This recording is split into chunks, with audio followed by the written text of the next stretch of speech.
Welcome to the ID10T podcast number 1109. Head on over to ID10T.com.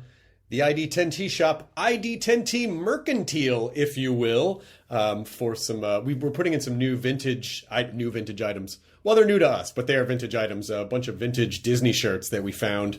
So we're going to be putting those up soon. So go there, sign up for our email list to get notified of stuff, and also give us a follow on the Instagrams at ID10T.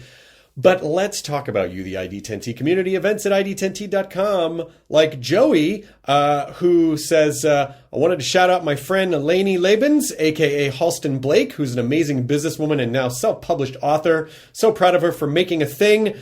Basically, she's made what sounds like a really cool sort of like fantasy romance, if you will, like a werewolf book. So it's called The Bare Moon. It is available on Amazon. Joey goes on to write, the artwork is also amazing and done by an amazing stand-up comedian and Twitch streaming Dungeons and Dragons master named Jordan Dahl. Nerds truly uniting to create something amazing, Joey says. So Joey, thank you for sharing the Bare Moon with us. Again, available on Amazon. Events at ID10T.com for any and all of y'all who want to share the thing that you are making, or like in Joey's case, the thing that someone you know made that you wanted to share. There you go.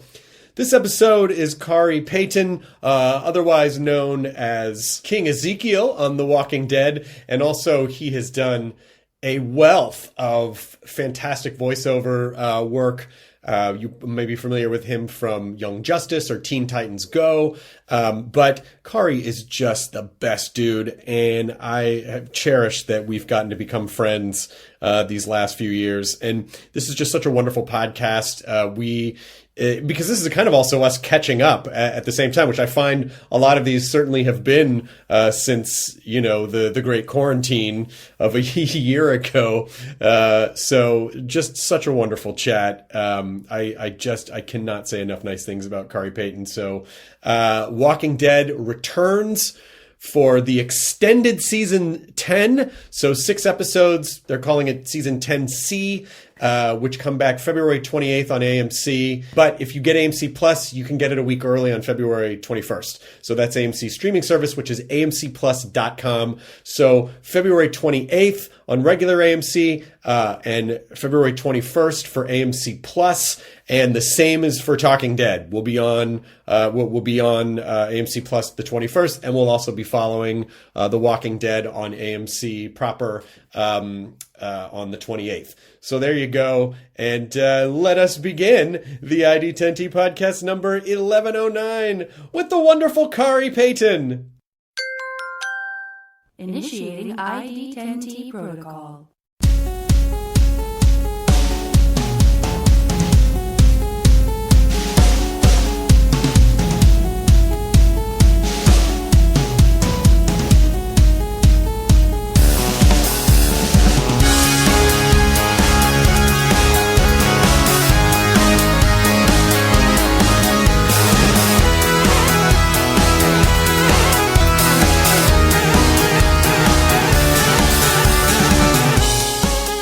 What is this thing behind you? What's happening?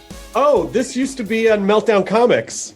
Oh, wow. Okay. Yeah.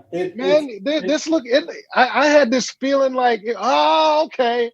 Man, that was like, I felt like it was like a scene from Brazil, you know? I was like, what am I looking at? Well, when Meltdown closed a couple of years ago, I had reached out to the owner, Gaston, and I said, oh, what are you going to do with the alien, like the neon aliens? Because there were, I think, 2 of them out front and one of them was inside.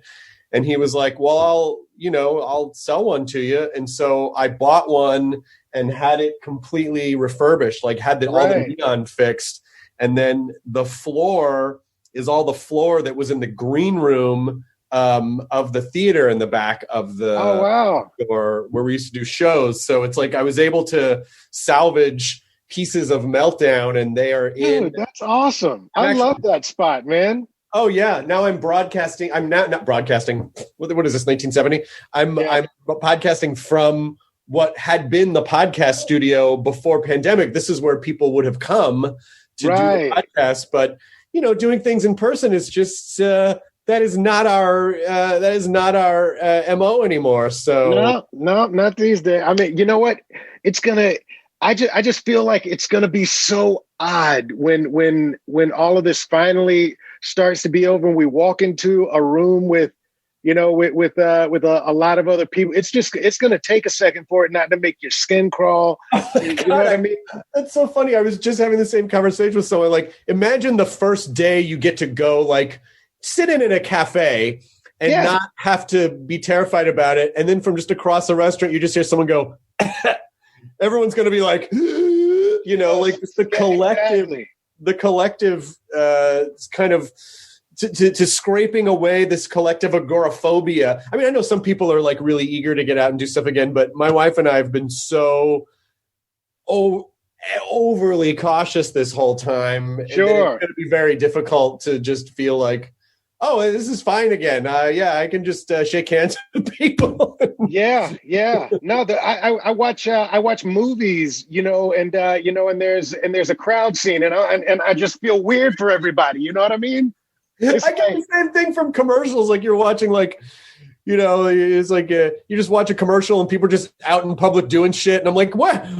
No one's wearing a mask. I don't, of course it was shot years ago, but it's still like I feel this feels weird. Oh no, commercials are freaking me out these days. Every time there's more than one person in a commercial, I'm looking at, I'm like, how can I gauge, with a yardstick, how far they are from each other. I mean, it's I'm wondering, if I can see like the plexiglass, like between, Indiana Jones and where they keyed into the scene. Yeah. They're looking for the after effect. Well, yeah, because we watch a lot of like Investigation Discovery app, and the Investigation Discovery app shows you a lot of like, or at least we've seen a lot of like, medical pharmaceutical ads. And so it's the same thing, the pharmaceutical ads, you're hearing about all the side effects, and I'm going, yeah, it can cause your heart to explode and your rectum to fall out, but no one is wearing masks. Like, what are they? yeah, it's going to take me a minute. I mean, it's like, I recently, like by recently, I guess in the last 5 or 6 years, I switched from snowboarding to skiing. And I love it. I mean, I love it so much that literally I'm like, in the summertime, I'm thinking of going to Argentina to ski. I love it so much. Right. And I'm just not going anywhere. I'm not going near anyone. I don't care if it's I'm not, I'm not good enough to be on the backside of a mountain by myself. So I would have to interact with someone to get there. So I'm just not going anywhere. I'm not doing anything.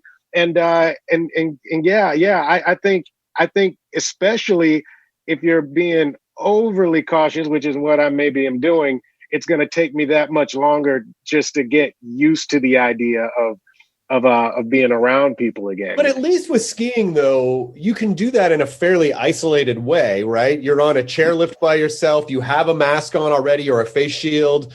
You're skiing down a mountain. You're outside, I heard like at the beginning of the pandemic that there was there was a lodge that got had this crazy like super spreader event at a lodge or something, and for some reason that's just stuck in my brain, and it's like, and I'm like, I can see the cold breath of people, I can I'm like dodging. I'm just you just don't want these corona clouds to come and go, no, stay away, stop breathing. I can't do it. I'm just gonna have to wait. Well, you could. I mean, there are probably resorts where you can just like rent a little, room or something that just backs up right onto you just walk right outside your little chalet or whatever, like get onto the ski lift if you have a prepaid, whatever. I mean, I don't know. When I lived in Denver when I was in high school, and I was in a ski club, and we would go ski every weekend, and I got really good. But then I haven't done it since I was like 17 years old. Right. And what I would love to hear from you as someone who has started skiing in their 40s is, like oh boy, I don't want to. I mean, we're not old, but we're not young.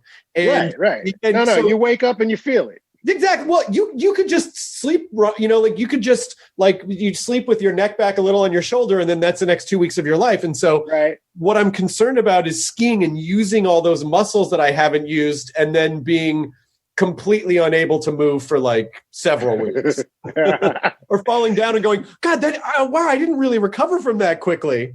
Yeah. I don't know. I guess I've had a couple of good teachers who've kind of instructed me in the way to, use your, let the skis do the work enough that you're not killing yourself, and so I haven't had that feeling of waking up the next day and not being able to move.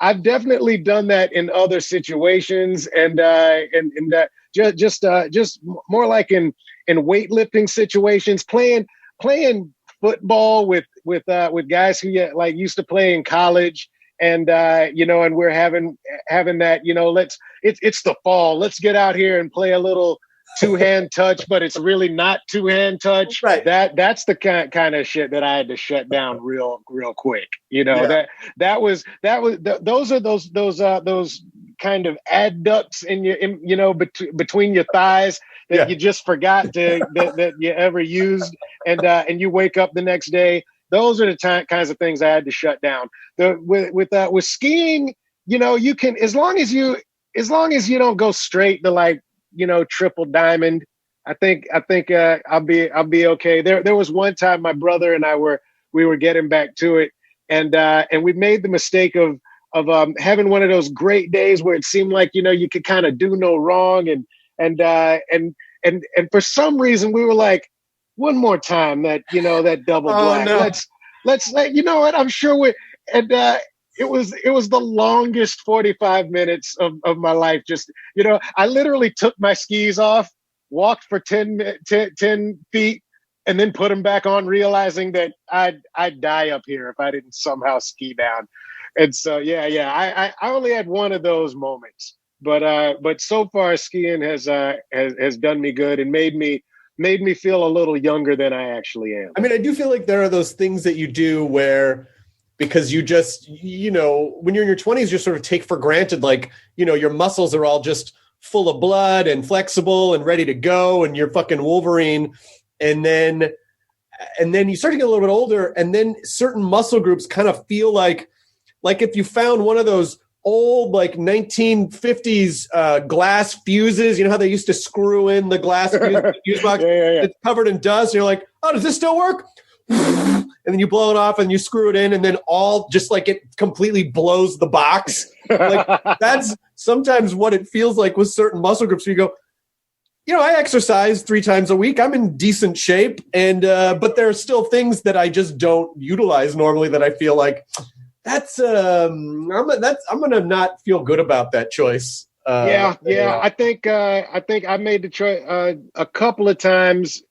I remember, I don't know. I hadn't played basketball in a while, and I went with some friends to play basketball, and I got my shot blocked, and I'm not the tallest guy in the world. I'm not the big, but I've got these extra long legs on a very short torso. I'm kind of a frog looking fellow, when it all. But I was always, a guy who I could jump my way out of trouble. And man, I got humiliated. And it wasn't that I got humiliated. It was that I tried to jump, and whatever my jump used to be was just not what it was that day. I was like, no, but I did that thing where I went, I dribble, step, and I took off, and it just went, it was Neo in the Matrix. It was just like, you're just not going to make it to that building.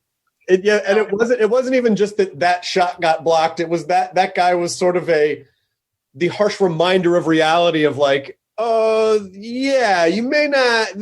Things may be different now. Things may be different now. Yeah, he looked at me like, "What were you thinking?" And I was like, I was thinking I was 15 years younger than I am." And and it was like, and thanks for reminding me that I'm not. Yeah, yeah, that was a harsh reminder. I think You know what? what? Season of that I was at Walking Dead, we had all of these. We had the big battle, and we're running after Negan, and he's driving away, and I'm leading. This group of people running after him as he's leaving Alexandria, and I hadn't pulled a hamstring in decades.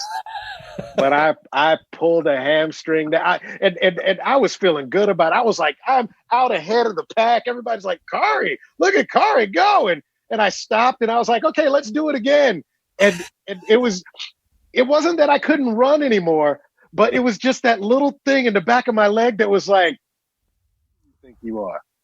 Who the hell do you think you are?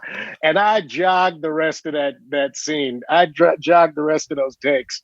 And so, yeah. How dare you try a thing? Is what your body's saying? How dare you think that you have access to the things that like the full muscle range that we used to have before? But I think it's interesting that you went from snowboarding to skiing because when I used to ski, snowboarding was brand new. I mean, this is late '80s. Right. It was a relatively new thing, which seemed very analogous to skateboarding. Right. And I mean, at the time, I understand what it is now, but at the time, it's like, oh, it's like you're skating, but you're on snow. And sure.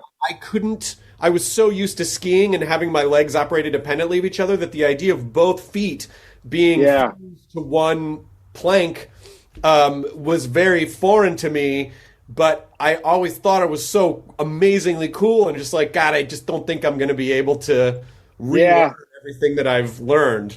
Yeah, I learned because when I moved to California, I mean, being a black guy from Georgia, there's just not a whole lot of skiing opportunity. So it took moving to California to first I learned to surf. I had a neighbor like maybe 6 months after I moved to LA. He was just throwing a surfboard in the back of his car, and I was like, you got another one of those? And so I started. And I learned to surf first, and so it seemed to me, that I was a novice at surfing, but I could do it, and I enjoyed it. And I was like, well, snowboarding feels like surfing on snow, so I'd go that way first.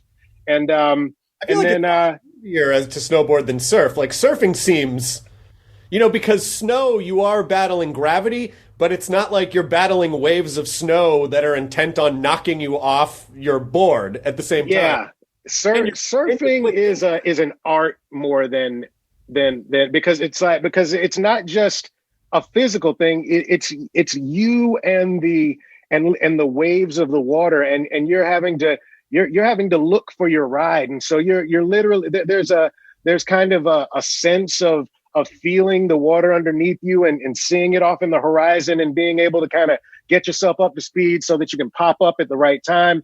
There's all this timing involved and so it's definitely a more difficult prospect. At least the mountain's always going to be underneath you. Also, when you're skiing, no snow sharks.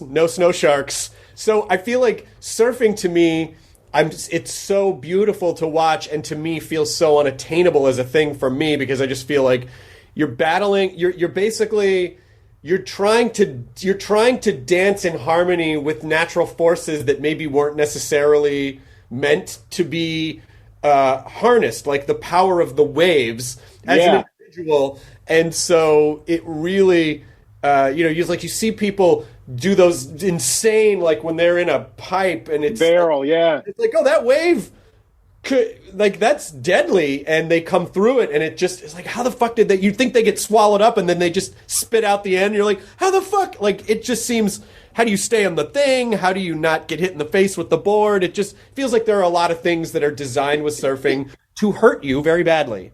Yeah. I think that's analogous to snowboarding too. But with surfing, the beautiful thing about surfing is that on a beautiful day, you could never actually get up and catch a wave, But at the end of the day, you look up and there's blue sky and there is beautiful water. And sometimes there are dolphins that swim past you. And it's like, yeah, still time well spent. I'd never been much of a big beach guy, but laying on a surfboard there, with dolphins slowly cresting past you is, it's one of those things that gets you to go back just for that. Yeah, it's like I know, you can figure out how to artfully fall down a hill, basically, which is skiing, and then, but with surfing, it's like, yeah, I feel like I've mastered this land thing. I want to take on the other dominant element on the planet, the other dominant form of matter. I just love. I love that Los Angeles was able to do that for me, though, because that I have these opportunities that aren't afforded. I always was an active guy, and but I feel like just you have so many different kinds of environments here. You literally, I would take. I mean, that this is what happened as far as my skiing life was concerned, is that my kids were learning to ski, and I decided maybe I'll just try it, to see. And we went up to Tahoe with a bunch of family, and they learned, and I put on skis for the first time. And like you said, it was that your feet being free, and not tethered together. I don't know what it was. And it was also that I grew up watching skiing, because I'm a mimic at the end of the day. I'm kind of a jack of all trades, master of none, but I would, I play baseball and basketball and football and all of these things growing up, but not because I played on all these teams growing up, but I watched sports all the time, and I was a mimic. It was kind of like where I think my comic timing is from, is that I watched just a buttload of sitcoms growing up. And I felt like when I was watching skiing, I've seen those downhill runs, and I would just try to look like it. I would just try to look like it and go. And so after we went to Tahoe, I would take my kids to school like at 8 a.m. and just drive up to Big Bear. I would ski for 3 hours and come back. I would do that, like 3 or 4 days a week after I learned to do it. I just love that Los Angeles afforded me the opportunity that it's just right there. You can just go. The beach is just right there. You can just go. And so, I've been lucky to take full advantage of these things. And also lucky enough that maybe I'm learning these things a little later in life. So I'm not trying to kill myself. I'm not trying to do double flips, ollie, this and that. I'm just doing it is satisfactory. Doing it is good enough for me, man. Yeah, and all these different terrains that you get in California, the only thing your payment is seasons. Yeah. Which I don't mind. I mean, I traveled enough doing stand-up that I would get my seasonal fill in other places. And for me, people, when I would go to visit places that are basically just like icy, snowy, crazy, my feeling would be like, oh, this is fun for like a day. And then afterward, and then a day later, you're like, you guys, you don't have to live here, but people love it. But I like guy in this the temperate climate. I've lived a lot of places in this country, and it just makes me feel okay. Like when I see the sky is okay, it's blue, weather's not too bad, like that just makes me feel more peaceful. Yeah, no, I mean, listen, I love coming back to Georgia. I love being here. I love that I've got that we've got seasons and all of that, but it's it was a high of 37 degrees yesterday. It is 70 and sunny in back home in Los Angeles. And you know what? And if I really wanted snow and a little stuff, I can drive an hour and a half and I'm there. So I mean, I get it. I also feel like that people are like, I love where I live.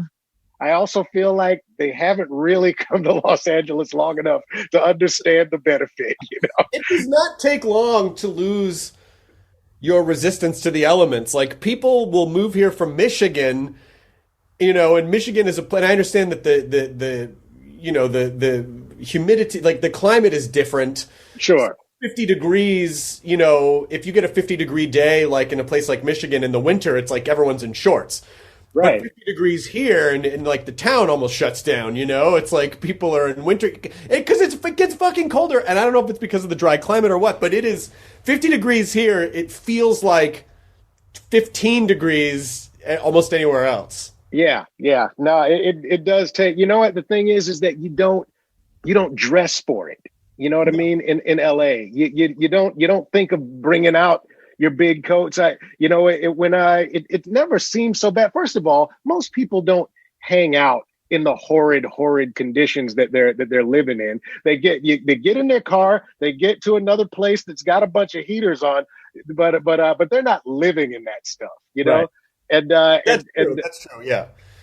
And because in LA, we're opening up the windows. A bunch of people I know, they don't have a living room. The living room is outside in the back. It's just a big open area because what could be better than this temperature controlled climate that we're living in?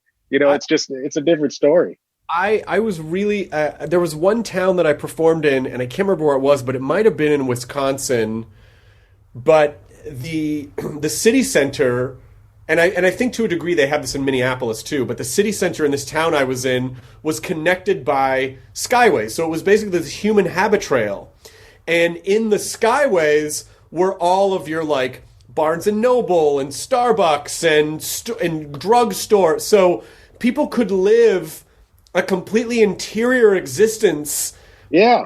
Because their buildings, their residential buildings were connected to their work buildings, which were all connected by restaurants and shops and stuff. So they were just navigating these skyways like city blocks.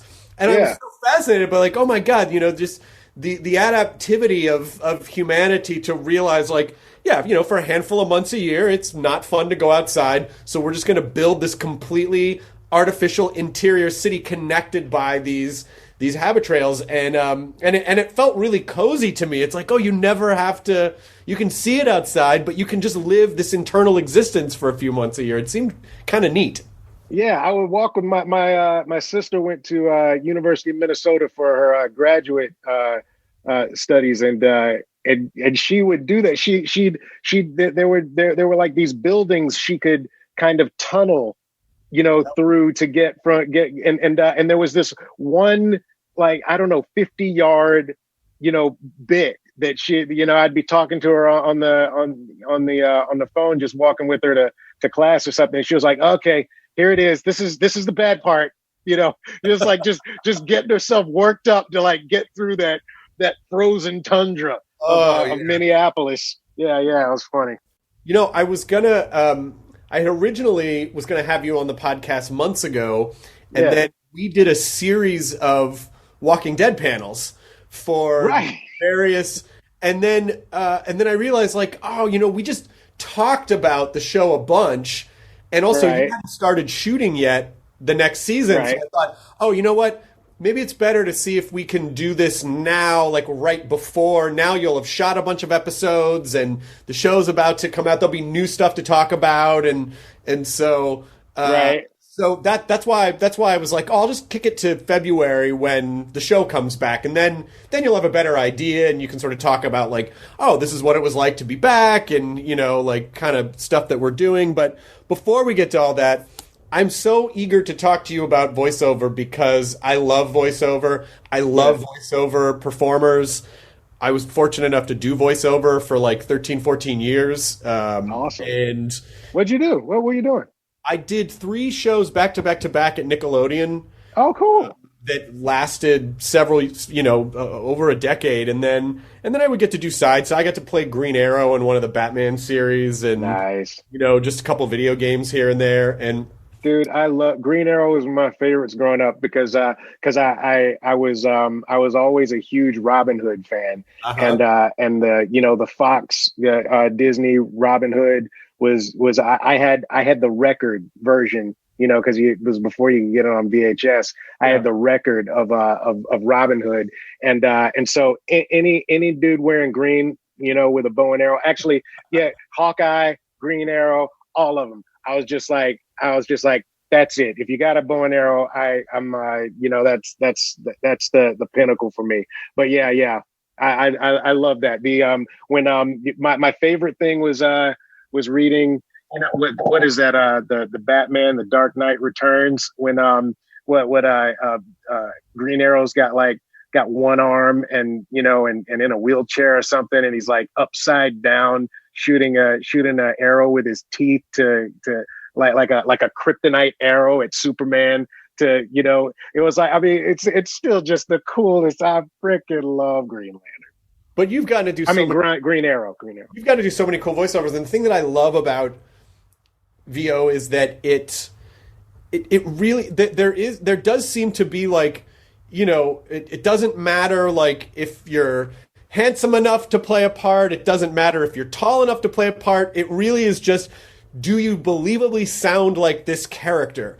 And the voiceover actors have to put, because they're not afforded the ability to really like use their physicality to get ideas across, they have to condense it all into their voice. And then this amazing dance happens with the artists who go, oh, okay, well, the actor and the director, like, they chose this, so I'll sort of animate around this and create this thing, and then you go back and do ADR and sort of fill in the gaps, and then you can add another layer. And so there's this really interesting collaboration, this sort of unspoken collaboration between performer, director, and artist. Yeah.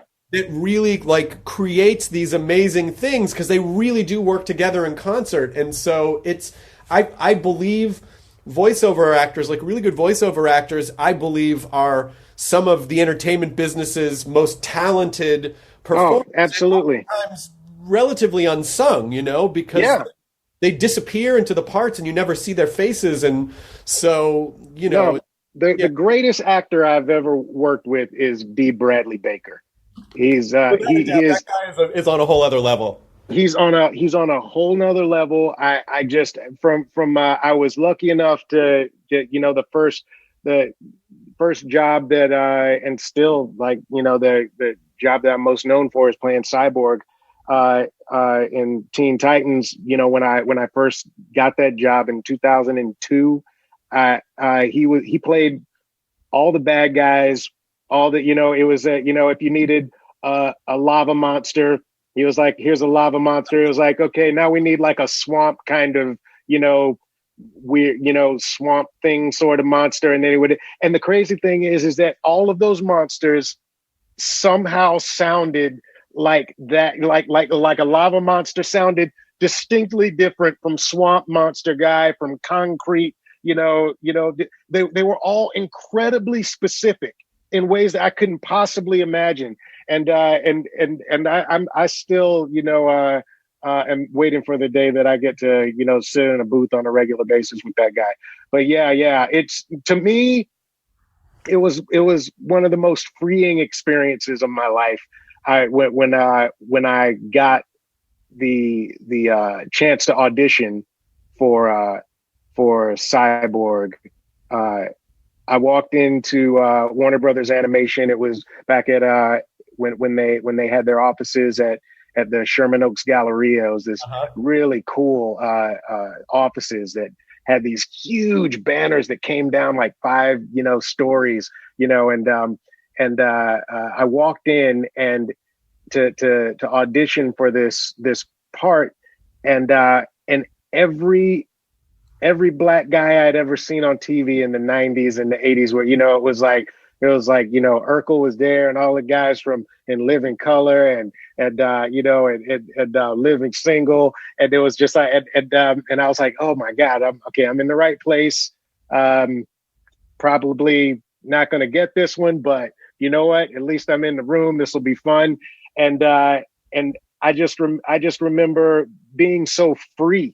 that I wasn't encumbered by anything. It was just the stand with the sides on it, the microphone, and I could just go for broke.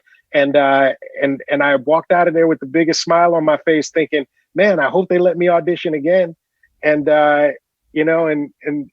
turns out that I was, weirdly right for Cyborg, and maybe just that exuberance of being excited to get this audition opportunity was the thing that got me over. And then slowly over time, because I was never a guy I would do impressions here and there, and I would do voices here and there, but the experience of being in the booth with all of these ridiculously versatile performers, it gave me the confidence to just try something, right? Just go for it. Who cares? Just look like an idiot. That's the point.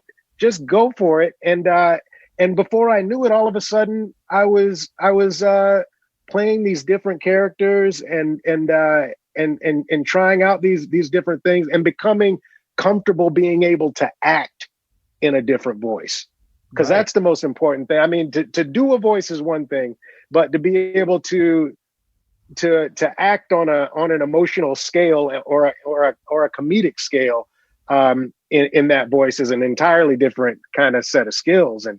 And I was lucky enough that my first job led to many more that gave me the opportunity to continue doing that.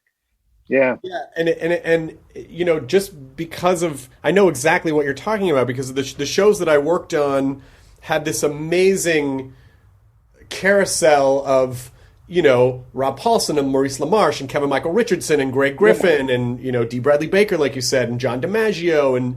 And you really understand the difference between like, I'm sort of a class clown and I kind of do voices, and people who actually do like professional voiceover artists. You're like, yeah, that's different. You can't tell that's the same person who's doing both of those voices, because Rob Paulson can sing like in an alto key, but then also somehow do like some sort of baritone thing and a whole other, it's really unbelievable. And I always cherished those jobs where I got to record with a group of people, as opposed to when you go in individually and you don't really get the chemistry with other people. You're kind of just, they direct how they want you to do it. And did you get to do Cyborg as an ensemble, or did you do it?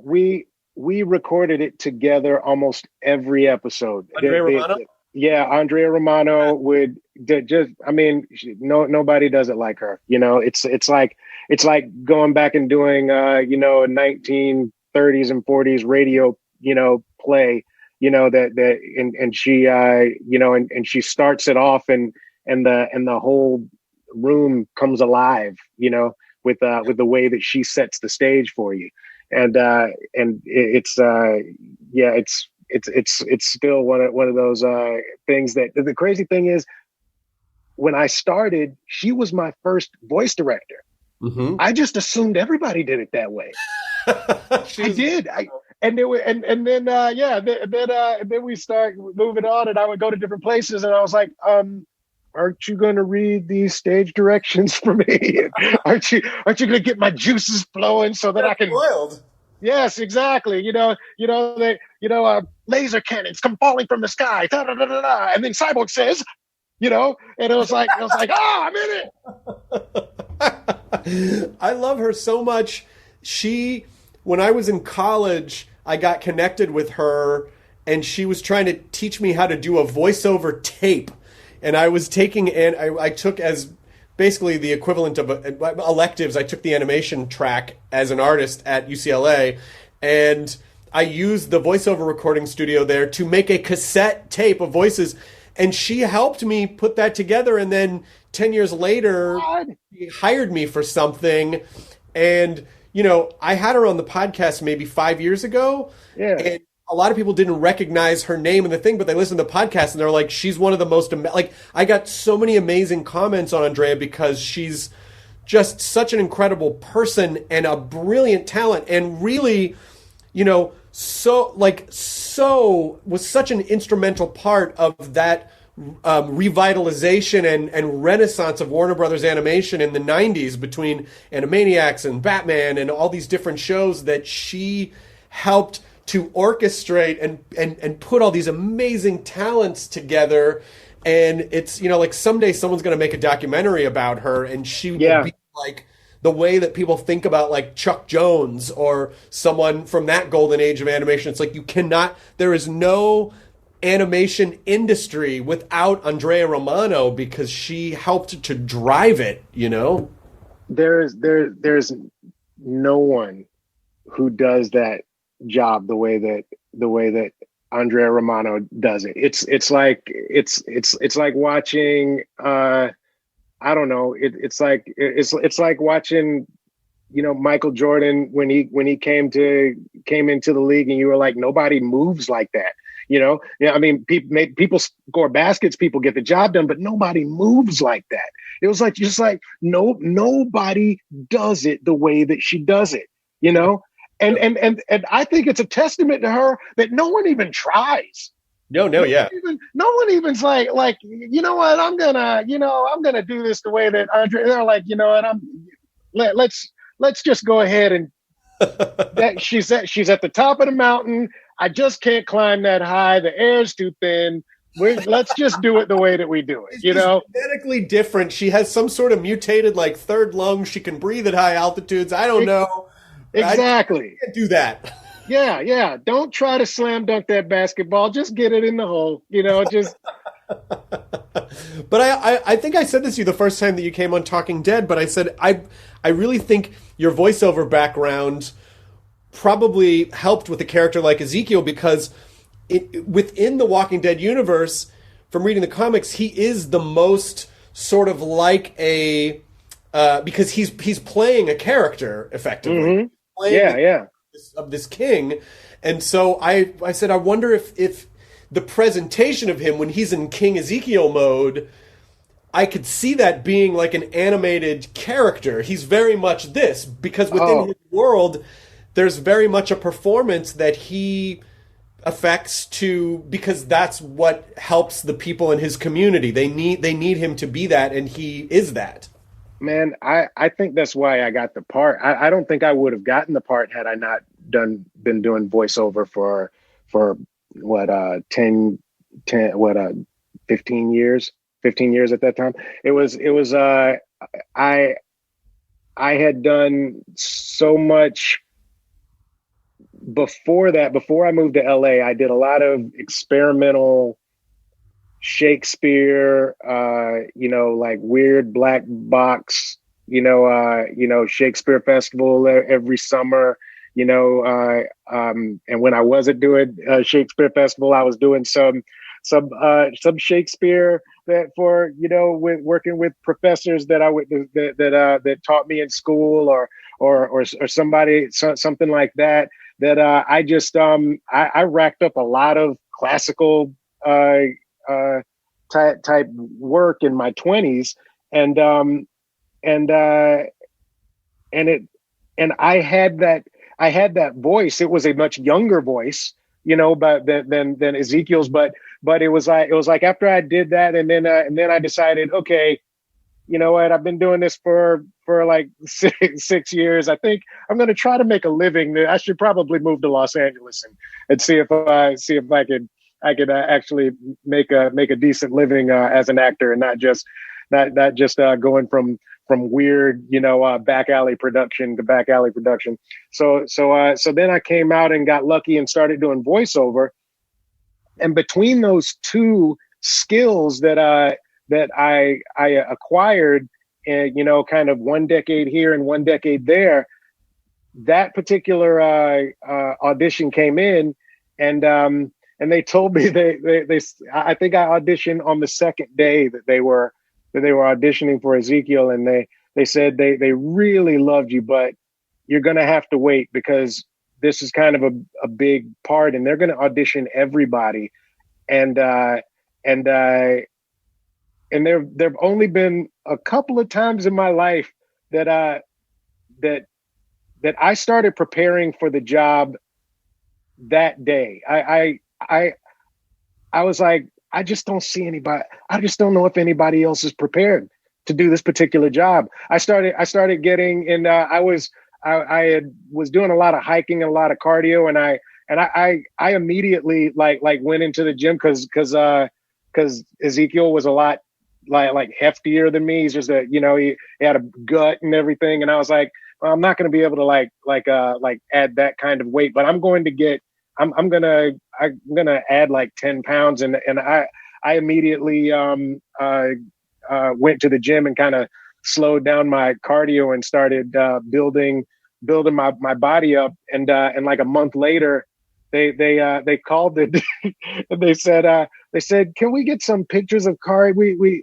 He just looked a little thin in the audition, and we're worried that, because this is kind of an athletic part. He does a lot, and I was like, I fucking knew it. I fucking knew it. That's amazing, though. I mean, that is because we cannot. This business is a tumultuous business that we cannot control. You cannot control why people give you jobs. Sometimes you're just not things. Sometimes someone's more famous, or which is also what's great with voiceover is that doesn't matter unless you're doing like a Pixar movie, right? Or like a star-driven movie vehicle, But the idea that you had this feeling and you took some action because that's what your gut told you to do, and you were right. I mean, it's like it gives me chills, because it's like if you couldn't control the situation whether or not they were going to hire you, but you did the thing that you could do, which is to put yourself more into the body of the character, and then it fucking paid off. Like it wouldn't have paid off if you hadn't done that, and so you really earned it multiple ways, and that's magical.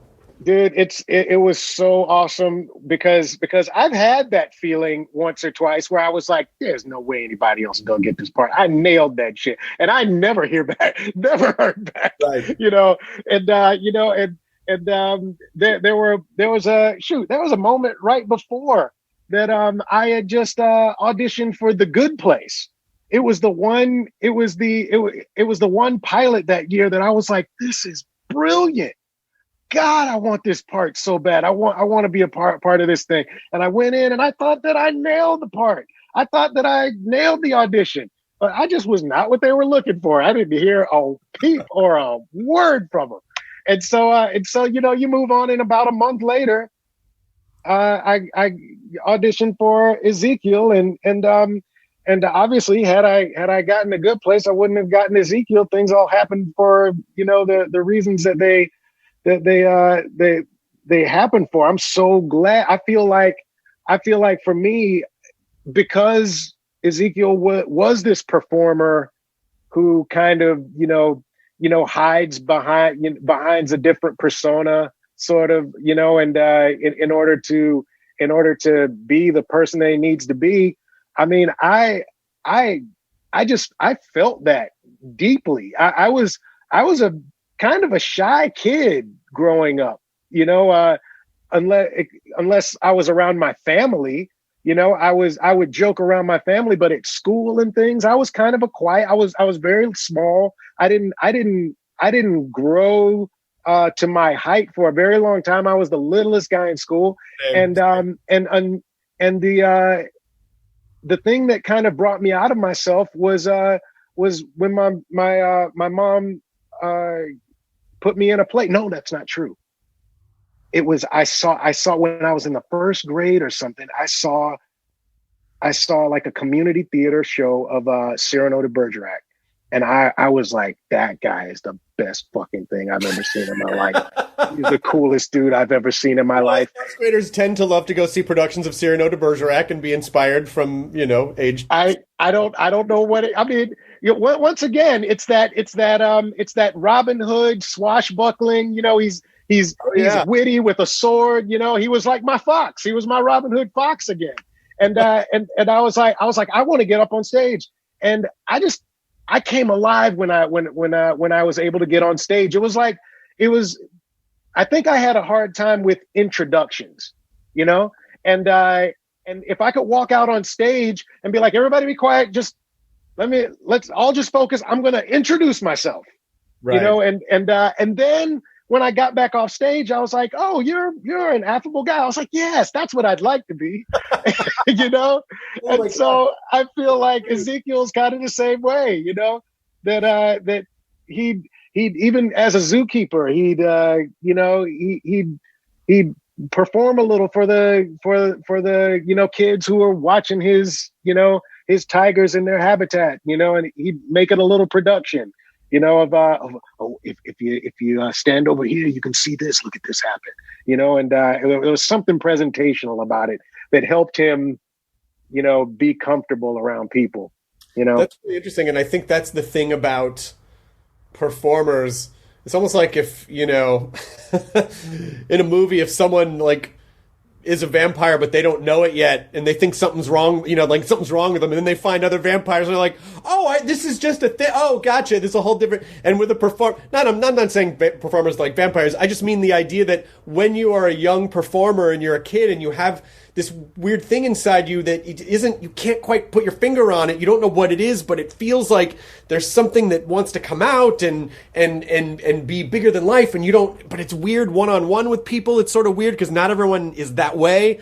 And Sure. then you get around other performers, or you find the theater, or if you're a comedian, you find other comedians and you're like, holy shit, this is a thing. This is a thing. And this is my environment. And these other people speak this weird language that I have. I thought I was a fucking, just a weird reject. But it turns out I just need to be around these people who see the world and communicate in this kind of riffy, weird, presentational way. Oh, it's not a defect. It's an asset in this environment.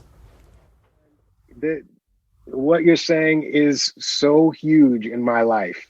That the idea that there's something that you can do well, but you're confused by your environment. Mm-hmm. It's like trying to ski on a football field. It's not that you're doing something wrong. You might be doing something just right. You're just in the wrong place. You're just in the wrong spot for this. You know what I mean?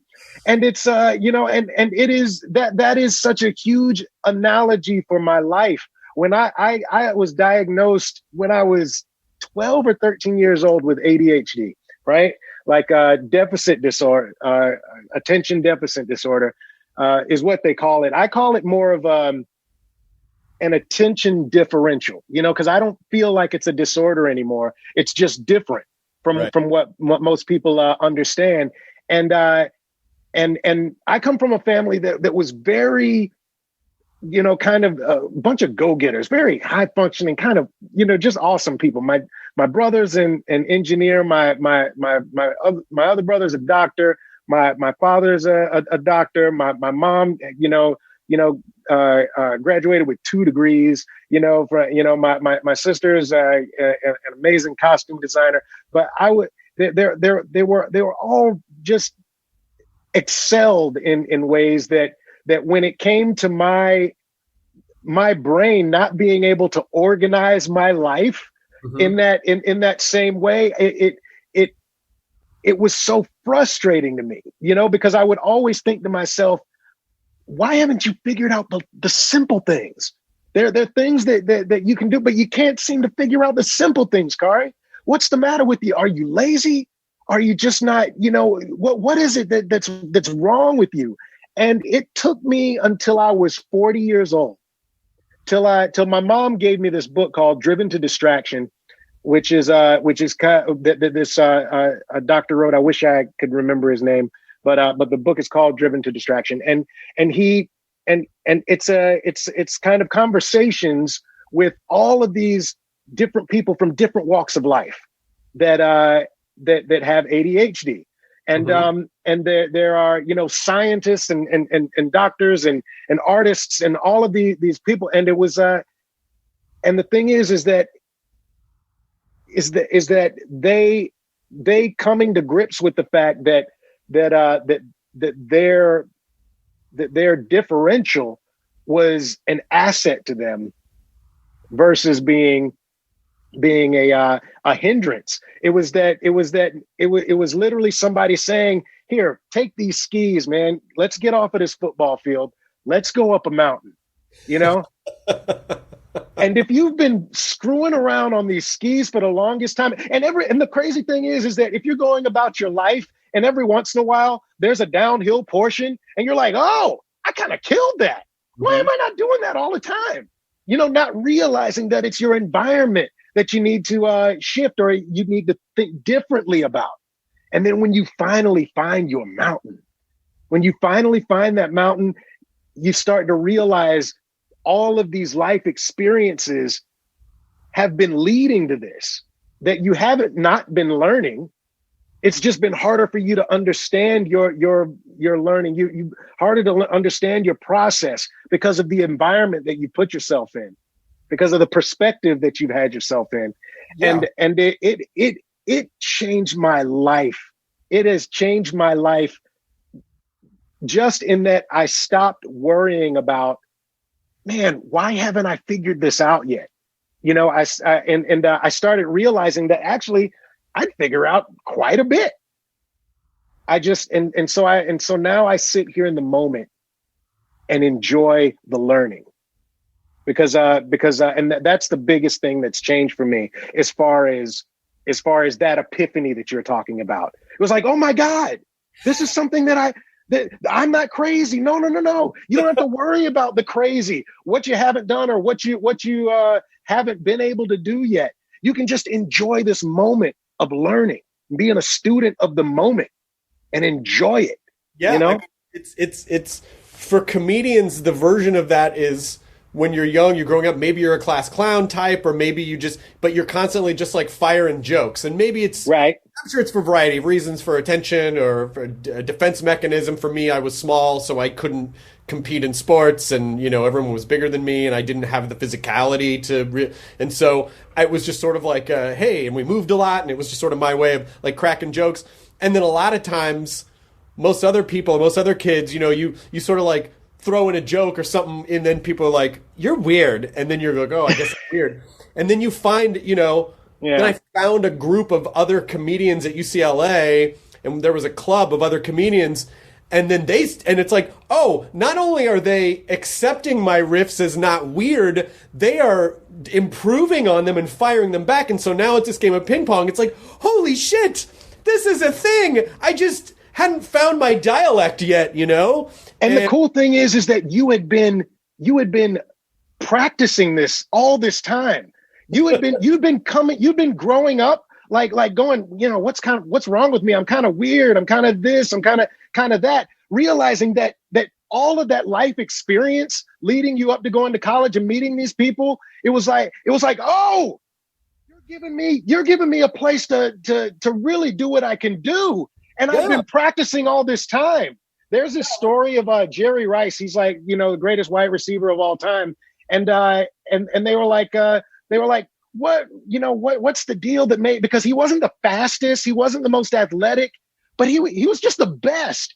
And I remember him telling a story as a kid, he would help his dad, who was a bricklayer, and his dad would throw bricks from the first story to the second or the third, and he would have to catch them and put them down and not break any of those bricks. Oh, and it was like, you know what I mean? And it was like, you don't know. You don't realize until you look after that it was like, yeah, nobody said, you know, to be a great wide receiver, you know, have your dad be like, boy, if you drop this brick, I'm gonna come up there and beat your ass. You know, it's not a brick training program. It's not like better football through brick training. You know, but there he stands, you know, the young brick catcher from Mississippi, the greatest of all time.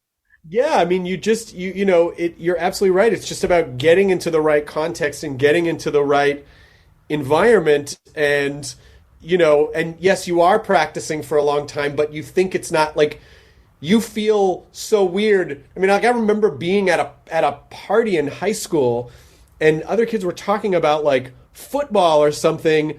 and I was quoting like Emo Phillips' Cinemax comedy special, and couldn't really understand like why did everyone stop talking and look at me like like I walked in a chicken outfit, Yeah. and I just realized like, oh, I'm not, this isn't. I mean, this isn't a flaw. It's just I just need to be in the right. By the way, the book "Driven to Distraction," I looked it up. Edward Hallowell and John Rady. Driven to Hallowell. Recognizing and Coping with Attention Deficit Disorder from Childhood Through Adulthood, which I've heard of and haven't read yet, but it seems fascinating. It's extremely fascinating. Also, if you have ADHD like me and that book seems daunting, please put the book down, get it on tape. Just listen to it. They've got that's the way I actually got through it. I had that book sitting on my shelf forever. Listen to it on tape. When you wake up or going about your day, that's the way that I got through it. It changed my life. If you happen to be in that same situation, I highly recommend it. It'll change your perspective on things. Well, I wonder because I am also someone who dabbles in the, jack of all trades, not mastering anything, not like being, super.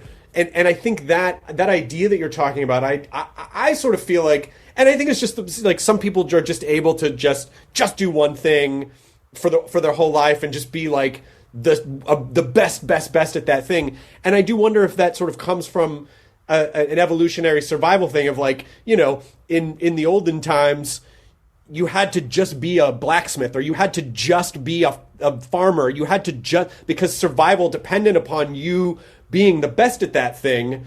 But now we have the ability to do a lot of different things. And I don't know if I would want to be the other way because I don't know this ideal of like having to quote be the best. I don't even know what that means. And it's also subjective and not quantifiable. And so don't you feel like it's fun to be able to dabble in a lot of things because it gives you a nice broad range of things to do and things to play with and things to try and explore. And, I don't absolutely one better than the other, but for me, I tend to look at it that way. Yeah, no, I mean, one of the things I love about the job that we have is the I always think of Morgan Freeman in like the Kevin Costner Robin Hood. There's Robin Hood again. He was like, some kid asked him, why is your skin so dark? And he was like, because Allah loves wondrous variety, and that's how I feel about my job. I love the wondrous variety of it all. That everything that I continue to learn is going to speak to the work that I continue to do, that I'm able to, play, animated characters, from all over the spectrum. And then also be able to use that to be able to play this incredibly unique, fellow in this apocalyptic, zombie world, that everything that I'm learning is lending itself to me being able to do a better job at accessing, those aspects of myself that can make a character more interesting. I mean, dude, I started learning piano because of watching you play the Charlie Brown theme song. Yeah. I'm fantastic. That makes me so happy. You have no idea. I started playing piano.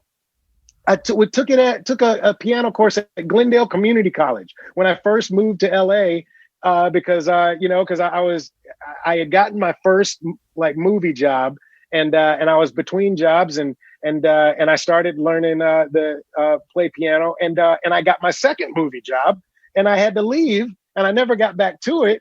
I learned to play a couple of classical things, and then and I heard you play the Charlie Brown theme, so I was like, I have always wanted that. That's what I wanted to do. Fortunately I'd been quarantined in a place that had a little baby grand piano. Oh, that's great.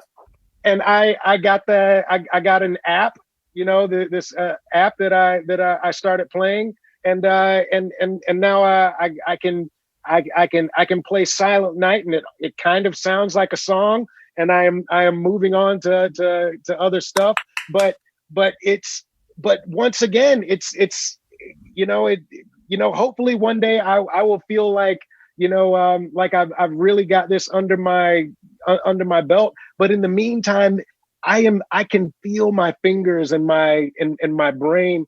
I'm already doing things I absolutely could not do a month and a half ago.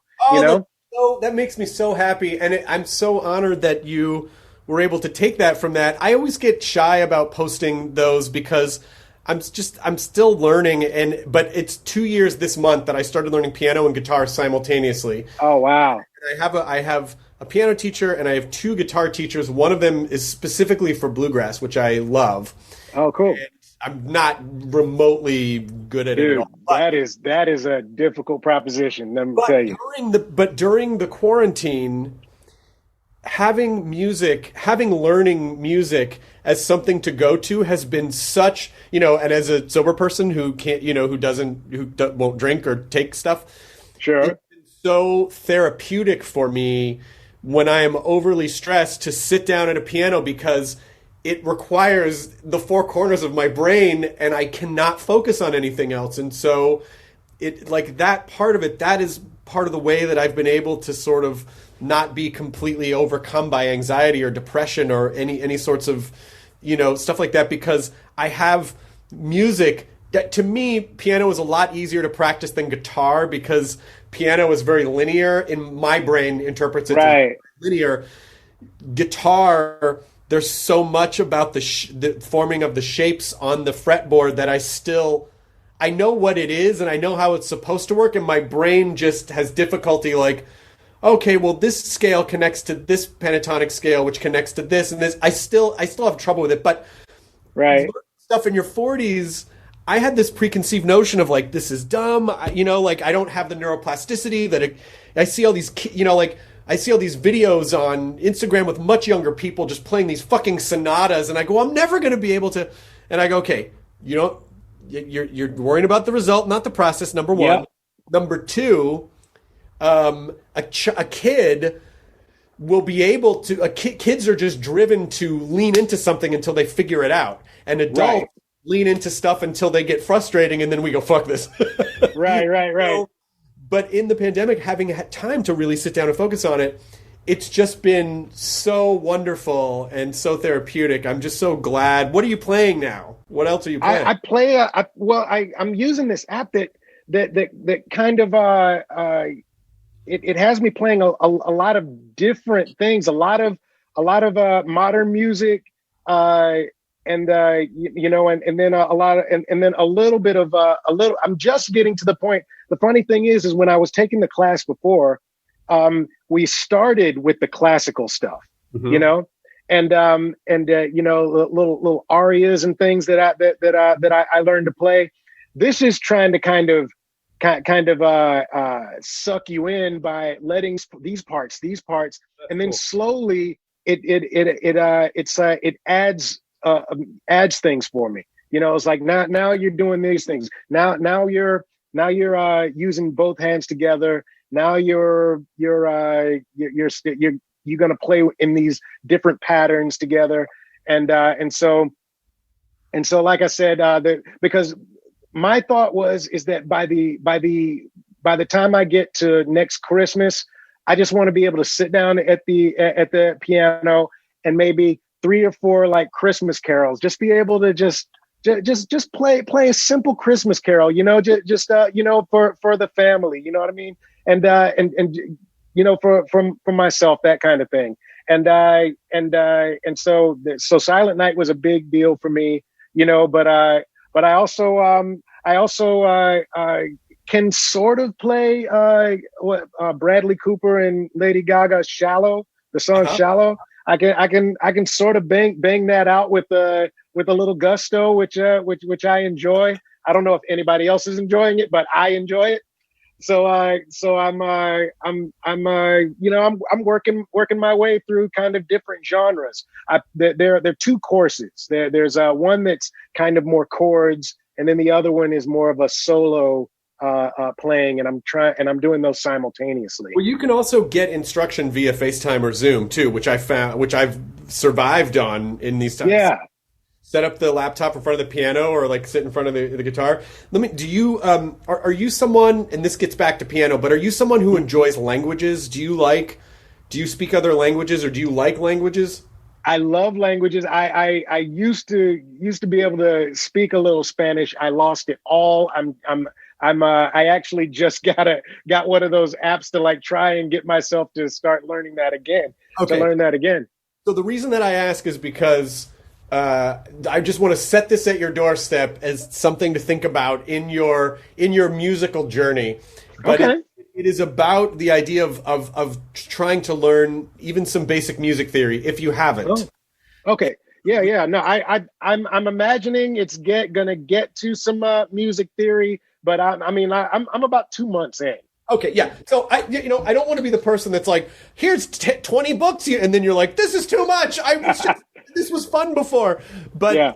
But just a nugget of thought to just plant in your head. Some people, you can totally do music without music theory. People can play music without reading music. Sure. But the thing that I find really interesting about it in your musical journey is this: when you learn a song, just sort of like note for note. I think it's very analogous to like learning phrases in a phrase book if you go to visit another country. So you say like, hello, where's the restaurant? Where's the bathroom? I'm bleeding. Where's the doctor? Right. But learning music theory will actually start to teach you an understanding of how the language of music is formed. And what that will do for you is be able to look at a song like Shallow or something and go, oh, well, this is just an inversion of this chord and this chord, and it makes you sort of less reliant on note for note learning and more understanding how music is built. And then you'll just start writing your own, So it's not anything. It's frustrating and it can be overwhelming. And so I don't want to overwhelm you with it, but just as a suggestion, I think you would find it fascinating because you're like, oh, fuck. You have those moments where you go, oh, well, this song that I've always listened to is just 3 chords and it's just this and this is just holy shit. Yeah. That's not that hard. It just mystifies a lot of the process. So that's just an unsolicited suggestion. Use it if you will or don't. I will absolutely look into it. No, I love one of the wonderful things that I love about piano right now is that my fingers and my brain will get overwhelmed and I'll get up and I'll walk away and I'll come back the next day and it just seems to seems to seep in. Yes! It just seeps in. It is such it is a beautiful marinade. You know what I mean? Get spaghetti brain, and then it kind of hardens, like the concrete hardens overnight. You're like, oh yeah, you're totally right. You're so in it. I love it. No, man, it's the spider bite. It's like, you know what I mean? You wake up the next day and you're like, oh. I love it. It's awesome. A spider bit me and I got abs now. This is great. Exactly. Yeah. Somehow I'm shooting webs out of my hands and not out of my asshole. I don't know how this worked, but fantastic. Everyone involved is happier for it though. It would be crazy for me to not talk a little bit about Walking Dead with you on the podcast. And again, it's always that tricky road of like, well, there's only so much you can, but I'm obviously very excited about the next 6 episodes. And, a lot of people assume like, well, because of my job, I have to say I'm excited. I don't have to say it. I'm legitimately excited. Right. Excited to see y'all back. It gives me hope that you were able to get back to work and, find a way to adapt. I mean, it's like a show about adaptation, and there's this meta story of adaptation that has to exist in order to make the show about adaptation. Yeah. And so, first day back, was it, how did it feel? How long did it sort of take you to like check back into it? How are you feeling now? I'm just really proud of the production. We were able to shoot these episodes and the the only time we got positive tests from anyone it's from someone who is kind of outside coming in, and we were able to stop the spread and keep everybody safe, that were within the bubble that we created for ourselves. And maybe that was, we're able to do that because we went a little bit overboard, but that shit worked. And we were able to protect everyone and still, get this job done. I think that beyond anything else, and the fact that it's some of the most interesting story that we've ever told. I feel like we're within these COVID episodes that we shot. I feel like we've delved inside people's heads in ways that we've never done before. And I think that's saying a lot, because I think we've delved inside people's heads quite a bit on this show over the course of, 10 seasons. And I think that the episode with our little quartet of Yumiko, Princess, Eugene, and Ezekiel, I feel like really plays in a beautiful way, within those four and how they relate to each other. But to me, and I think that the fact that we were in this pandemic and in the production the way that we were, it lent itself to the story that we were telling, because it was so very important that the fact that we were in our own little apocalyptic, moment, and the little things were important to keep everybody safe, Yeah, I mean, it's so interesting what you say about telling these more intimate stories now, because, there's so much going on in a show like Walking Dead, and there's so many characters to service and so many stories and so many different communities that sort of being in a situation where it's like, okay, well, now because of the way we have to do things, we have to focus on each. I just think Angela's done such a fantastic job, and the show has become this really cool, like, zombie Western. And it's so, I've seen all the iterations of the show, and it feels, it's just in this place now, which it hasn't ever felt like before. Right. And I haven't seen the episodes yet. I mean, I won't watch the first. Yeah. No, I think we're still just finishing up. I don't think we've locked up ours just yet. Yeah. It's, oh my God. Almost. And are you, it's hard because I want to ask questions, but I'm like, well, that you're either not going to be able to answer that, or you're going to have to answer it in a circuitous way, because and I'm not very good at that. I usually just say, yeah, fuck you. I'm not going to say anything, dude. It's the best way that I can. It's such a hard thing to do, because it's like people want to know, but they don't want to know. Exactly. It's like me in WandaVision. My son is who is just obsessed with everything MCU. He just wants to talk for hours about, well, it could be this and could be that. And I was like, but do you really want to know? He was like, I was like, stop watching YouTube. They're telling you too much. Well, it's the Christmas present syndrome, where the kid, December 20th, what'd you get me for Christmas? Do you really want me to tell you? No. Okay, what'd you get me for Christmas? I'll tell you if you want to know. No, I don't want to know. But you just asked. I know, but now I don't want to know. Shaking the box. I think I know what it is. Do you want to just open it now? No. I'll wait, So it is that, like, we want to know, but we don't want to know. I know. Yeah, it's that fine line that we're walking. And the thing is that I want to talk about it. God knows I do, but I also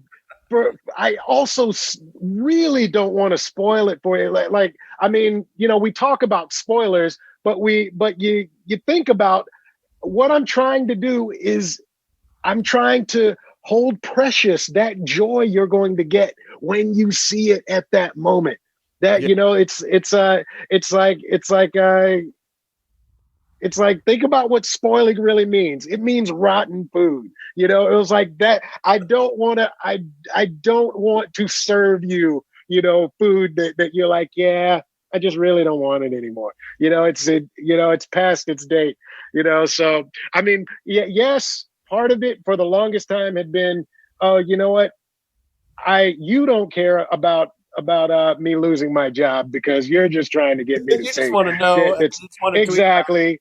But now I honestly and truly, I have enough job security that I feel okay saying that I just want this for you. I want you to be surprised by what happens because next. basically Ezekiel was they were in a predicament, Little and bit. then these fucking stormtroopers show up, and then it's like, oh, you know, and it's again just this kind of like expansion of the universe, Right. of there. I will say this. You remember kind of like the middle part of Star Wars when they get sucked into the, you know, the tractor beam takes them into the Millennium Falcon Yep. and they're kind of sneaking around the base. Mhm. It's just like that. Okay, that is actually a good amount of information. It is a good amount of information, and I don't feel like doesn't spoil anything. I've spoiled anything. I feel like I'm spoiled. If nothing else, I feel like what I just told somebody is going to make them think a lot of things that are not happening at all. But there's a line in there that's sort of what's happening. That's sort of what's happening. I will text you the second I see it. I just saw it. I just saw the line. I get it. I see it. There you go. Guys, if y'all end up in a trash compactor, I don't know. There's like some sort of type of a. You know what? I will just say that there are a lot of Star Wars fans on the writing staff. I will say that. I will say that.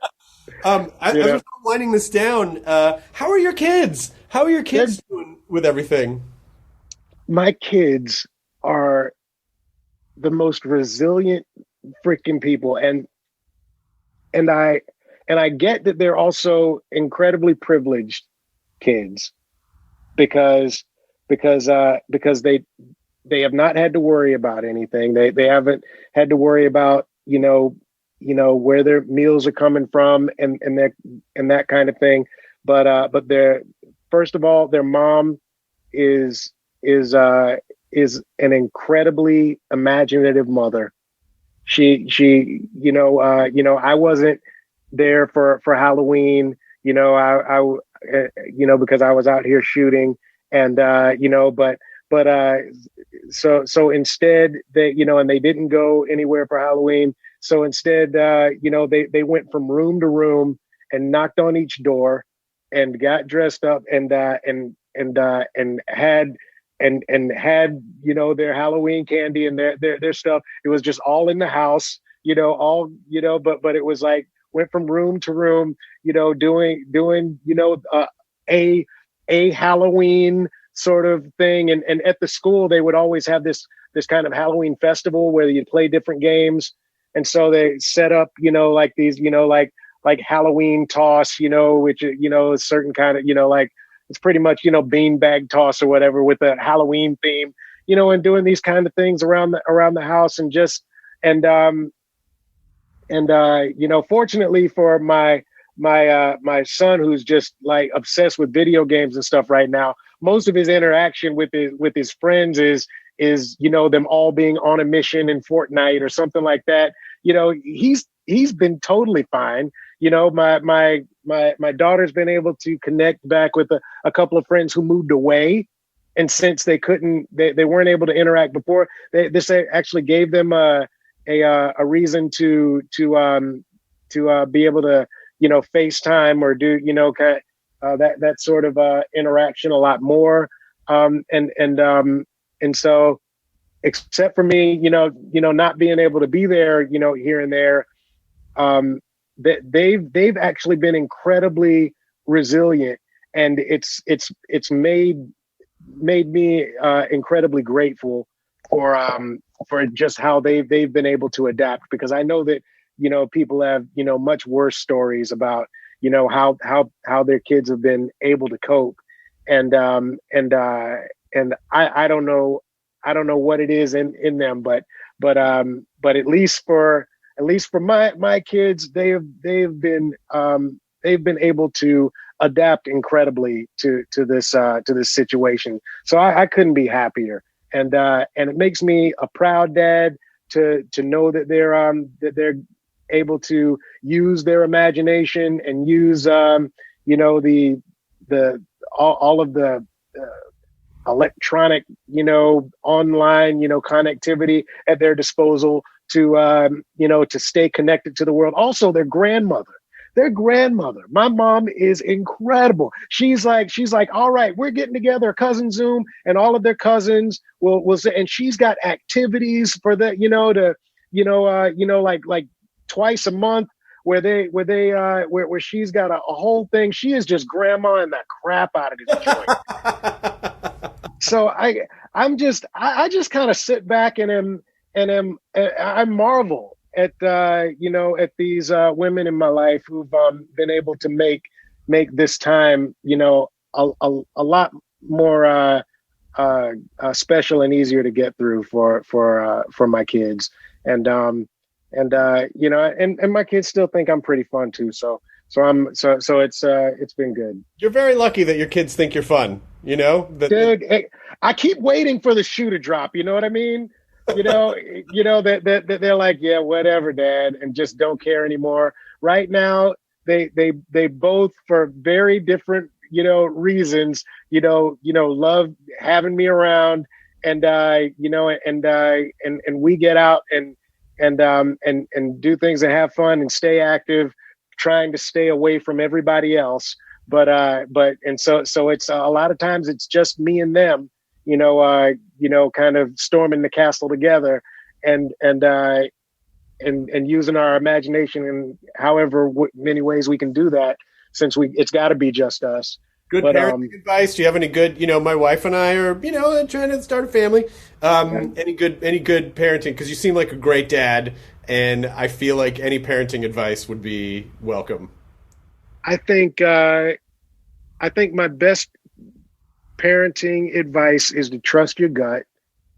Learn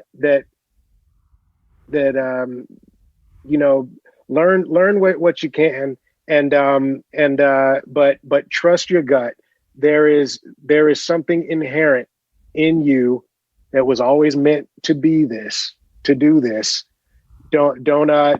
put that pressure on you, thinking that there's all this that you can't learn. That just like when you were a kid growing up, and all of those weird things about you are going to lend itself to be able to impart to this kid.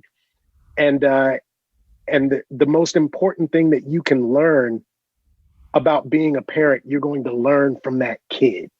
Right. And it's making me emotional just to talk about it. But the truth is that every good thing you're going to tell your son or your daughter is something that they have reflected back on you. And you're going to look at them and have epiphanies.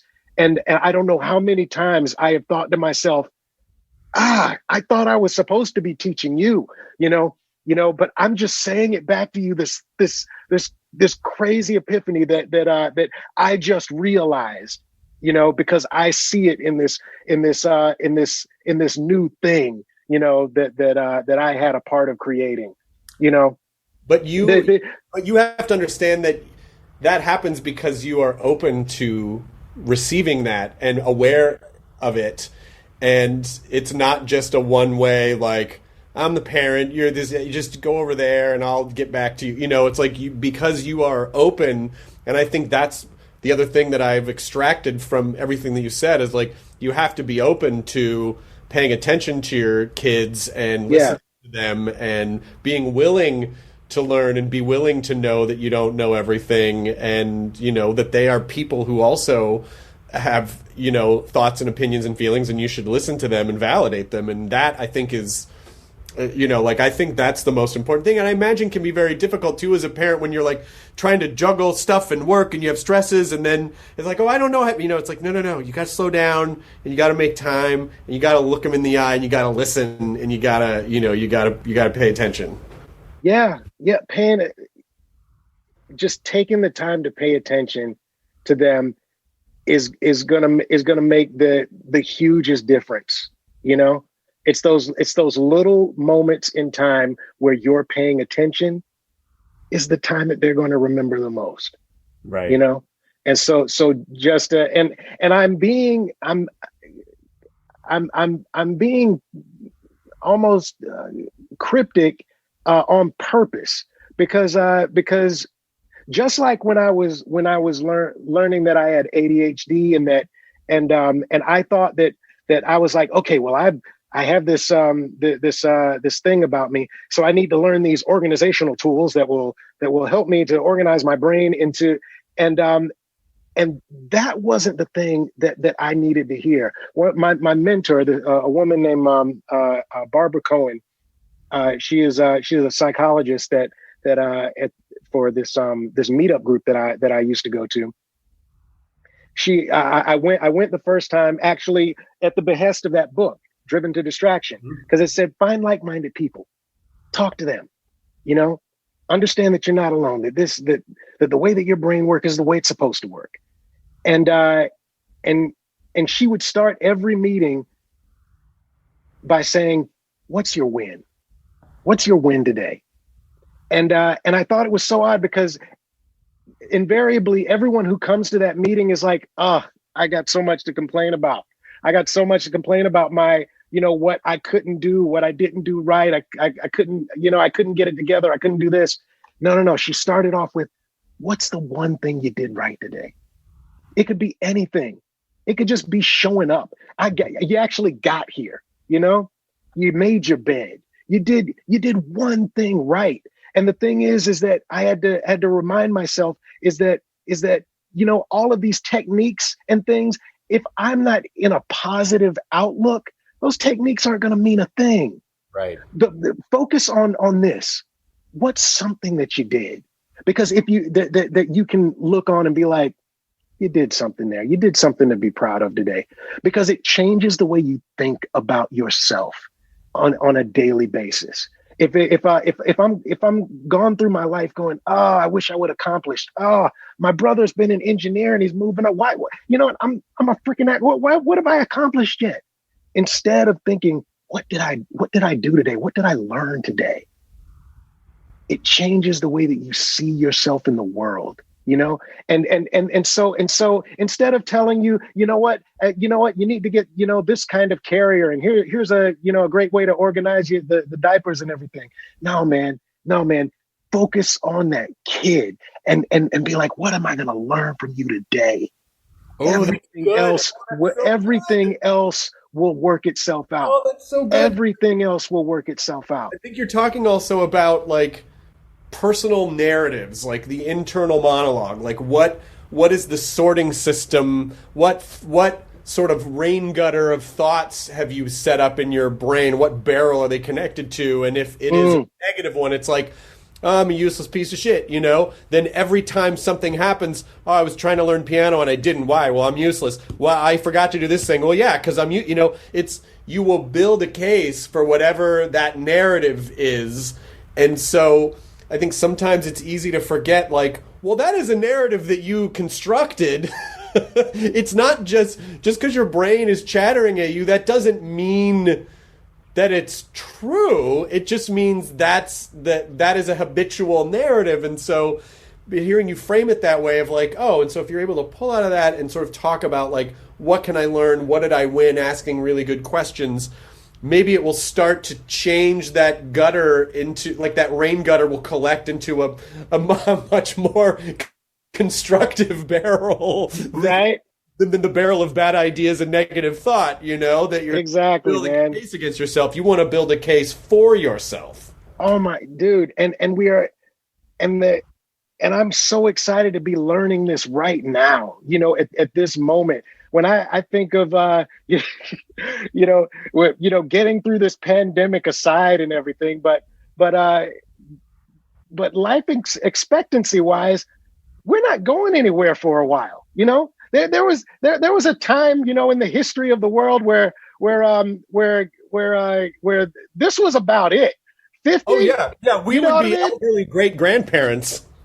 Absolutely, and laying on our bed and being like, go forward and multiply. We were just barely hanging on. But Khary lived a good life. He made it to 48. He had many moons did he see on this horizon. Oh, and now I feel like, even though my body betrays me at times, and yes, my hamstring balls up, and I can't run as fast as I can, but my mind continues to churn, and I see the road ahead of me going so long and so far, and I just think at what, how much more I'm going to be able to learn by the end of this trial, and I'm excited by it, and I'm excited by the road that you're deciding to embark on now with this kid, that you're literally, it is a new road, a new like tributary on the map. Right. And obviously we don't know when it's going to happen. We've just sort of like, we're just trying and sort of open to it. And when it happens, it happens. Sure. And, it is so, but like anything, I think it's good to consistently be learning new things or challenging yourself. It's great that you're learning music. It's it's great that you're doing so many different things that utilize, that treat your brain as the asset that it is. It's like you have a skill set that allows you to play in all these different areas, and that is undeniably a strength. And I hope other people who feel the same way recognize that about themselves, instead of that narrative that maybe the sort of conformist narrative of like, well, if you don't fit into this box, then you must be, it's like, no, there's different boxes, and you just need to get you just need to get in the right zone. Like, don't listen to like, no one can tell you. They can't, they don't know you. So it's just nice. And it's also nice that I could tell from the second that I met you, number one, I already love this man. He's a good guy, and he cares about this stuff. And I think that's what I love about what I've seen with Walking Dead and the cast, over these last 10 years, 11 years really, is everyone's a fan, like it's not like when we were growing up and you'd see someone on a drama and then kind of you'd go like, I don't think any of those people hang out, like right. It's like, was the cast of the Love Boat, were they all hanging out? I don't know, or not. It wasn't. Right. I just mean like whatever. And Walking Dead really feels like a family of fans, and that you acknowledge and appreciate and understand. You are not only would be a fan of this show, but you recognize and understand the unique, rarefied air that we are all in to get to be a part of this community that is an amazing community. This just doesn't happen very often in television, like it's just a nice thing, and it's more enriching than I ever could have thought that a television show could be. It seems silly to say, but it really is a community. I feel like I still don't truly understand the impact, and I think maybe I understand it, better than some, but as far as just the epicness of it all, I think it's gonna take more and more time for me to have even more perspective of this thing that I was lucky enough to become a part of. It was and for me it happened at a time where I could connect with people in these conventions and things, and really really understand on a human level, like on a human personal level, over and over and over again, you know, how these stories make a connection, you know, which is something that I have always wanted to do, and was the thing that I always thought was the point of me being, you know, an actor in this business.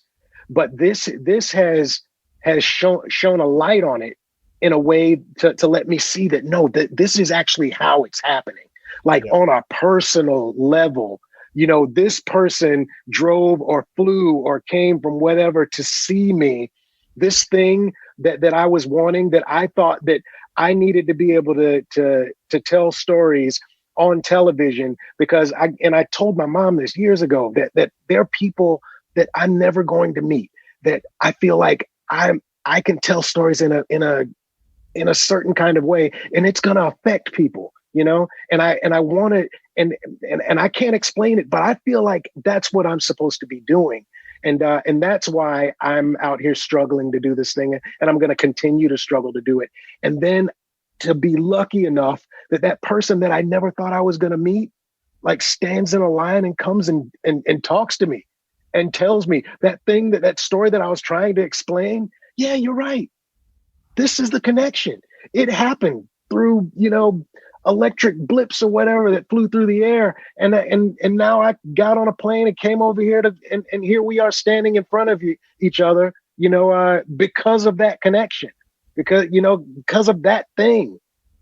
I don't, I think about it sometimes and I think I got my head around it, but I still feel like I'm not truly understanding the breadth of it all. Because you're a fan first, you understand that there were things that were influential to you or important to you, you know, that you watched, that if you had the opportunity to look someone in the eye who a performance or something that was meaningful to you, and you could say to them like, hey, this was really meaningful to me, and they could look you back in the eye and go, thank you, that really means the world to me, that something that I did meant something to you, and you could have this personal connection. It's just not something we were really afforded to the opportunity to do when we were growing up. This just didn't really, it existed in a very small form, in a certain sector of the entertainment business, but not the way that it does now. Right. Yeah, and I feel the same way. I always feel incredibly appreciative even if someone's like, oh, I saw you in this horror movie you did, 20 years ago, House of a Thousand Corpses. I'm like, oh my God, you saw that? That's fucking awesome. It just, because we're them. They're us. We're like-minded. And so it just, I don't know. I get gushy about it because I get all, smushy about it because it still blows me away. Like, it still is surreal that it's like, how have we been fortunate enough to, so I'm just glad you're on the show. I'm glad I've had the opportunity to get to know you, and even just this, even just doing this podcast just makes me feel like I need to just call Khary more often and just talk to him. I just need You really do. You need, ring me up, man. I'm not doing, unless I got a wig on somewhere. I'm doing very little. Make a piano video. I hope you post some piano videos. I will. You know what? I will get around to it. I don't know it may take me another month or two to feel good about it. Frustrating learning curve, because you can nail something, and then you turn on a camera and something in the back of your head is like, don't fuck this up. Or if you start playing it right, you go, oh my God, I did it. Oh fuck, now I just messed it up. It's like there's no space in your brain to be aware of the camera, but some other little entity in your brain just sort of wakes up when it's like, oh, camera better be perfect, Dude, and the thing for me with piano is that if you play one note off, I feel like you can hear it. You can hear it. It just rings out. Like when I'm playing guitar, maybe I might miss it. I might slide down that string a little funny. Who cares? It's a little dirty. It's fine. Do it again. That's what Prince did. You do it again. You fuck up. You do it again, and it seems intentional. can't do that with classical music. No, you can't. You can't. So, but I would. But believe me, I am going. There will be a moment, and I will let you know when it happens. That I'm like that I go ahead and press record and play something if I'm confident enough to play for everyone, because I'm very excited about just the new Jasmine in my mind, that I'm getting out of it. So it'll come, man. Is there anything else that you want to promote or anything else you want to mention besides obviously what The Walking Dead is on AMC? Check it out if you haven't heard of it. It's a fairly popular show about the apocalypse and zombies. Exactly. No. That's I mean, I'm working on some things, but there's nothing that I feel like I can bust out and talk about yet. So yeah. But I hope everybody enjoys the show, and I'm really gratified by the story that we're telling. And I'm really just excited to be a part of something that's so fulfilling, right now. So I can't wait for everybody to check it out. I mean, I don't know if you got really young kids and a juvenile sense of humor, you can always watch Teen Titans Go. It's on all the time, and I love it. And I did we have a whole season of Young Justice that's that's coming back out, another I think 26 episodes of Young Justice. They tried to kill it off many years ago, but it just won't die. The fans just love it too much. So I'm very excited about that too. But yeah. That's it. Well, I send you virtual hugs, and I absolutely hope you in person at some point, and I'm sure I will see you virtually on Talking Dead soon.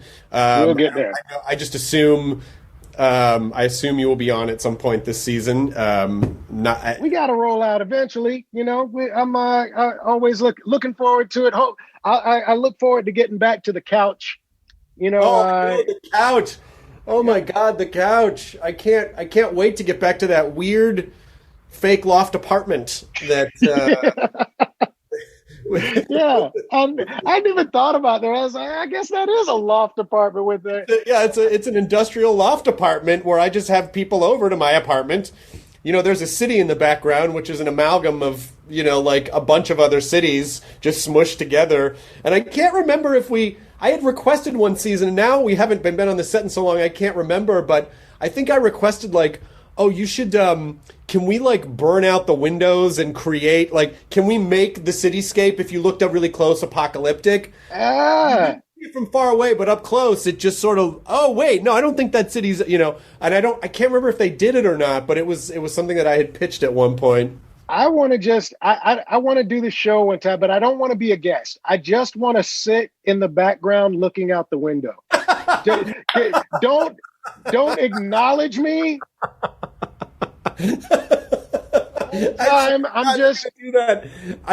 This is my solemn promise to you. When we go back into the studio at some point, you absolutely can come on, sit in the background and stare at the window, and we will not reference you the entire episode. And anyone who's listened to this podcast will know what is happening, and anyone who doesn't, then that will just be a big, is he a ghost? What do they not, what's the... Yeah, I just want to feel like that roommate that you had to take on, during the you know what I mean? It was like, maybe I've still got a robe on. I'm just walking through. It's like, no, that's just out of the orange juice jug. It's like, come on, man, that's for everybody. Oh, I'm sorry, dude. I thought there was just a little bit left. So, hey, you're out of toilet paper. What? But you were in there for an hour. Can't you buy more? You were supposed to contribute to the... Yeah, man, I don't know. I got some things I'm cooking up, Exactly. I'm installing a tushy. It's going to be good. Okay, I promise this will happen when that is a thing that we can do again. And in the meantime, take care of yourself and continue to stay safe and healthy. And Do the same, man. Do the same. Give your mama a hug and a kiss for me. I will. And your lovely wife. I will, absolutely. Okay, take care. I'll see you soon. All right, man. Be good. Bye. ID10T scanning complete. Enjoy your burrito.